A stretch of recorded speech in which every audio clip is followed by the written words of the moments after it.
બનાવટી ડોક્યુમેન્ટના આધારે હિન્દુ નામ ધારણ કરનાર પશ્ચિમ બંગાળના યુવાનને એસઓજીએ ઝડપી પાડ્યો છે।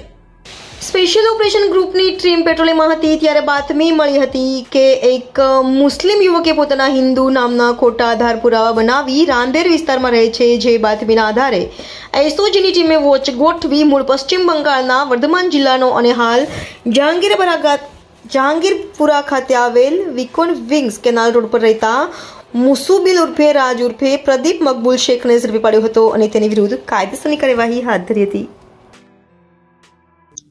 એસઓજી દ્વારા રાંદેરમાં એક તાજેતરમાં એક કેસ દાખલ કરવાનો છે બોગસ ડોક્યુમેન્ટનો। એની અંદર વિગત એવી છે કે મુસીબુલ મકબૂલ શેખ, જેની ઉંમર વર્ષ 26 છે, તે અહીંયા સ્પામાં છેલ્લા 14 વર્ષથી કામ કરતો હતો। તે દરમિયાનમાં એક મુંબઈની જે નેપાળી યુવતી છે એની સાથે એને પ્રેમ થયો અને એ બંનેને લીવ ઇન રિલેશનશીપમાં રહેવું હતું, તો એના માટે ભાડેથી મકાન શોધતો હતો।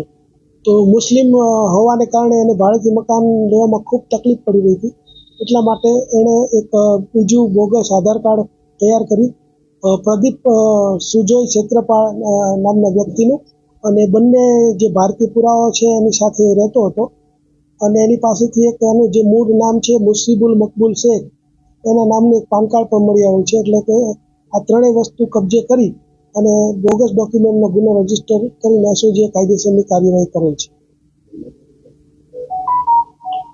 મહિલા સાથે સ્પામાં જે નોકરી કરતો હતો એ દરમિયાનમાં એના છેલ્લા 2 વર્ષથી સંપર્કમાં આવ્યો।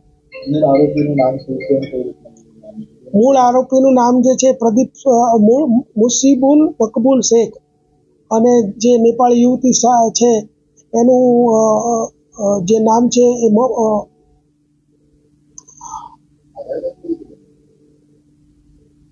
આધાર કાર્ડ જે છે એને અત્યારે જે કમ્પ્યુટરની ટેકનોલોજીનો ઉપયોગ કરીને બનાવેલું છે।